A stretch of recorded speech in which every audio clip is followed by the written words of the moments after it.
윤석열 지지율이 폭락하고 있는 가운데 오늘자 윤석열 긍정평가 이유가 상당히 재밌습니다. 해당 내용 알아보기 전 구독과 좋아요 부탁드립니다. 총선 이후 토마토에서 윤석열 지지율이 20%대를 벗어나지 못하고 있는 가운데 이번 주 갤럽에서도 윤석열에게 매우 치명적인 여론조사 결과가 나타났습니다. 이번 주 윤석열 지지율은 지난주보다 1%포인트 상승한 모습을 보였습니다. 그럼에도 불구하고 20%대에서 벗어나지 못하고 있는 상황이죠. 재미있게도 수치상 1%포인트 바뀐 것은 소수점 아래 반올림에서 비롯한 것이기에 유의미한 상승률이 아니라는 것이죠. 그러면서 3월 네 번째 주 윤석열 긍정평가 이유 중 1위는 의대 정원 확대에 대한 내용이었습니다. 그런데 총선 이후인 현재는 윤석열 긍정평가 1위는 바로 모름 그리고 응답 거절이었죠. 총선 전 조사는 모르겠다는 응답이 1위와 비슷한 수치였지만 현재는 압도적으로 1위인 상태인 것이죠. 윤석열 지지자들도 자기들이 왜 윤석열을 지지하는지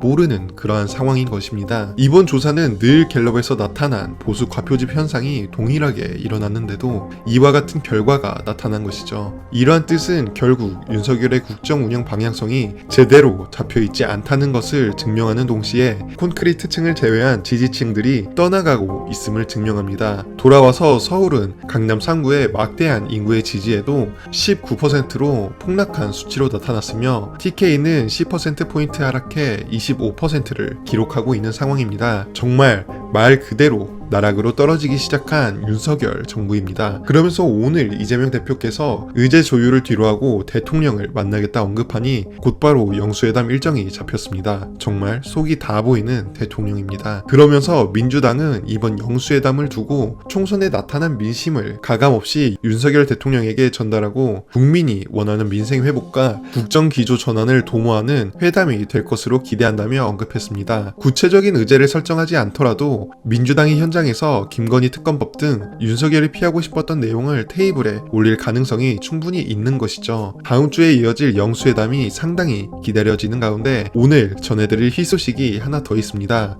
바로 이재명 대표의 구독자가 100만 명에 달했다는 것인데요. 이는 한국인 정치인 중에서 최초로 달성한 기록이며 조 바이든 구독자가 약 83만 명, 버락 오바마는 약 59만 명으로 이재명 대표 유튜브 채널에 구독자 수가 100만을 돌파했다는 것은 정말 의미가 남다를 수밖에 없습니다. 현재 대통령보다 30만 명 정도 더 높은 수치이죠. 이는 이재명 대표가 국민에게 얼마나 큰 사랑과 관심을 받고 있는지 알 수 있는 대목이었습니다. 이재명 대표가 이재명 대통령으로 불리는 그날까지 봄의 뉴스도 함께 힘내보도록 하겠습니다. 오늘도 긴 영상 시청해주셔서 감사합니다.